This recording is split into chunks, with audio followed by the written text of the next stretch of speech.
আপনারা একটু ড্রেনের ব্যবস্থাটা করুন। ড্রেনের জল জমে গেলে সমস্যা কি হচ্ছে, পঞ্চায়েত থেকে পুরসভা যারা আগের জনপ্রতিনিধি ভোট পেয়ে জিতেছে না, তারা আমাদের সরকার আসার পর পুরো হাত তুলে অসহযোগিতা শুরু করে দিয়েছে। এবং পুরো সিস্টেম সরকার আমাদের রয়েছে, সিস্টেম এখন ওদের আছে। কি করছি আমি বলছি এই কাজটা করে দাও, বলছে হ্যাঁ করে দিচ্ছি, হয়ে গেছে। এক সপ্তাহ পরে দেখছি হচ্ছে না।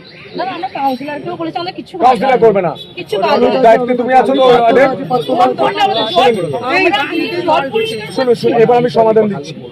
আমি বলে গেলাম, একে চেনেন তো, বাড়ি চেনেন তো, যদি ড্রেন ঠিক না হয় ওর বাড়িতে এসে।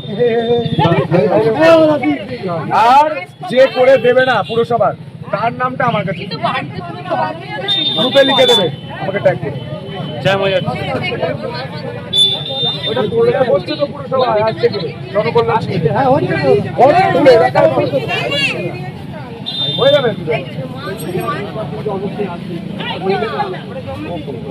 ঠিক 12:30 একটার মধ্যে এখানে দুটো লেখা আছে, কিন্তু একটার মধ্যে পৌঁছে যাবেন। ওখানে অনুষ্ঠান আছে, সবকিছু আছে, যাবেন। হ্যাঁ, ভালো আছেন?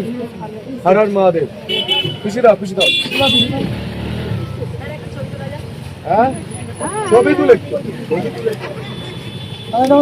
কাজ করতে। আমি এমন কিছু করি যাতে আপনারা নিজে বলেন যে চেষ্টা করছি। আমি চেষ্টা করছি আমার সম্ভব বাকিটা এরা করে দেবে। ঠিক আছে, এলাম। ভালো থাকবে। আপনার উজ্জ্বল ভবিষ্যতের একমাত্র দিশারি জ্যোতিষ জগতে অদ্বিতীয় ডক্টর অঞ্জন শাস্ত্রী। দেখুন জ্যোতিষ অঙ্গনে অঞ্জন প্রতি রবিবার ঠিক রাত 12টায় শুধুমাত্র TV9 বাংলায়।